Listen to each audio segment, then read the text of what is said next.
de ça? Est-ce que vous dites ils ont raté le coche, ou est-ce que vous dites moi je vais vous dire, je dis aux électeurs du NFP, vos élus vous ont trahi.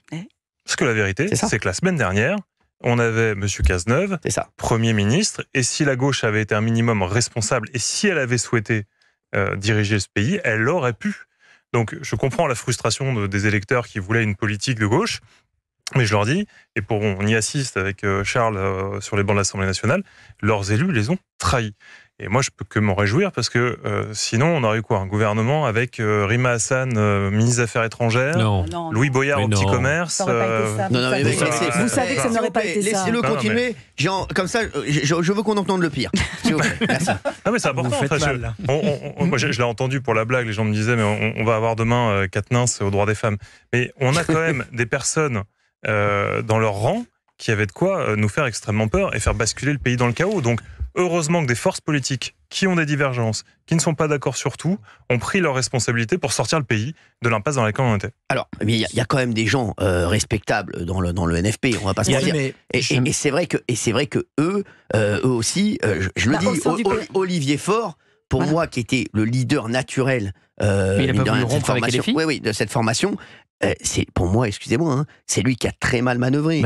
Un moment, c'est lui qui aurait dû taper du poing sur la table et dire on arrête tout là, fin de la récré. J'irai même plus loin. Tous les dissensions s'il vous plaît. Charles Rodouane. J'irai même plus loin, c'est qu'entre faire le choix des forces républicaines de cette assemblée, entre nous et la France insoumise, Olivier Faure a choisi le communautarisme violent de la France insoumise. Nous assumons à la sortie des législatives. Alors que c'était quand même pas facile. Ils ont cautionné le nouveau Front populaire, bras dessus, bras dessous, au soir de la dissolution, en disant on va se mettre d'accord pour les législatives entre les socialistes bontins et les communautaristes de la France insoumise. On leur a quand même tendu la main aux socialistes aux sorties des législatives, en leur disant vous êtes une force politique qui est un parti de gouvernement. Moi, je suis en désaccord avec vous, je ne viens pas du tout de votre famille politique, mais vous êtes quand même un parti de gouvernement. Est-ce que vous êtes prêt à accepter notre main tendue sur un Premier ministre de droite ou de gauche de compromis? Ils ont refusé cette main tendue, ils se sont braqués, ils ont cédé à la mise sous cloche de la France insoumise, et ils n'ont que ce qu'ils méritent. Et donc je lance le même appel que Vincent, en venant d'une famille politique différente, c'est que tous les électeurs qui ont voulu faire le choix du nouveau Front populaire lors des élections législatives ont été trahis par leurs élus, et notamment par les députés du Parti socialiste qui ont préféré cautionner la France insoumise que nous. Maintenant qu'on en est là, moi je leur lance un appel, il n'est pas trop tard pour changer de cap. La porte est toujours ouverte pour que certains élus socialistes qui refusent le communautarisme de la France insoumise travaillent avec nous. Fort n'y croit pas. Fort a dit non. Fort n'est pas tout seul. Merci, s'il vous plaît. Moi, Charles Rodouane, député Renaissance des Yvelines, j'aimerais quand même qu'on revienne sur le magnifique coup de Trafalgar du président de la République quand même, parce que mine de rien, vous avez fait quand même un coup incroyable, enfin je vous mets dedans parce que vous êtes Renaissance, à la LFI et au Nouveau Front Populaire. C'est incroyable, vous leur avez dit, entre les deux tours, on est ensemble, donc c'est pour ça que je voudrais revenir là-dessus, parce que je vous ai écouté il y a un instant. Mine de rien, on va pas se mentir, Renaissance a quand même fait alliance. Pour moi, c'est une alliance. Je suis désolé, les calculs électoraux, pour moi, c'est des alliances. Tu restes là, parce qu'on a besoin de toi, tu te maintiens. Si on n'a pas besoin de toi, tu te désistes, il faut arrêter. Donc ça, c'est une alliance. Donc là, vous avez fait alliance avec eux pour gagner, pour éviter que le RN gagne, parce que Emmanuel Macron, il s'est dit quoi? Il s'est dit, les seuls qui peuvent avoir la majorité absolue, c'est le Rassemblement national. Donc il faut faire barrage au Rassemblement national. Exactement. Non, mais voilà. Et derrière, il faut arrêter avec Attal, Macron, tout ça. Pour moi, c'est pareil.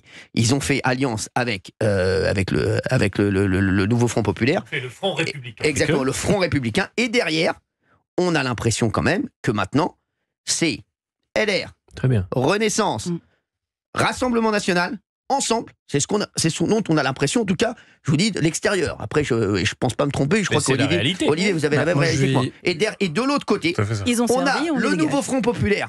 On les a laissés de côté. Allez, vous dégagez. C'est bon, on s'est bien servi de vous. Maintenant, vous dégagez. Et vous le savez, moi, je suis vraiment, je suis un observateur.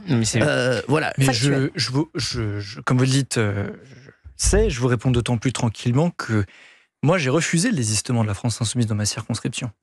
Mais tout simplement parce que j'ai vu la manière dont ils se comportaient partout en France, ne serait-ce qu'il y a un an avec les émeutes. J'ai dit tout simplement qu'un front républicain avec la France insoumise n'était pas un front républicain. Moi, la leçon que je tire de ces élections législatives, D'abord, la leçon que je tire du premier tour, c'est qu'il y a une part de l'inquiétude profonde de millions de Français auxquels on n'a pas su répondre sur ces dernières années.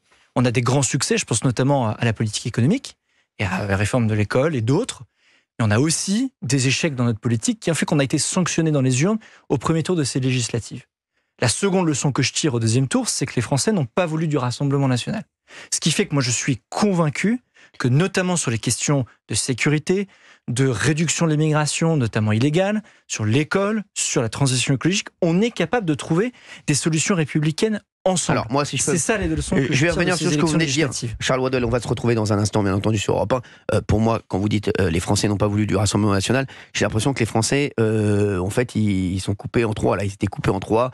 Et forcément, c'est vrai que je le dis, quand tu démarres un set au tennis et que tu joues en 1 contre 1 et qu'au deuxième set tu dis non, finalement on va jouer 1 contre 3, c'est plus compliqué. Après, voilà, on en parlera dans un instant. Il y a des auditeurs qui veulent vous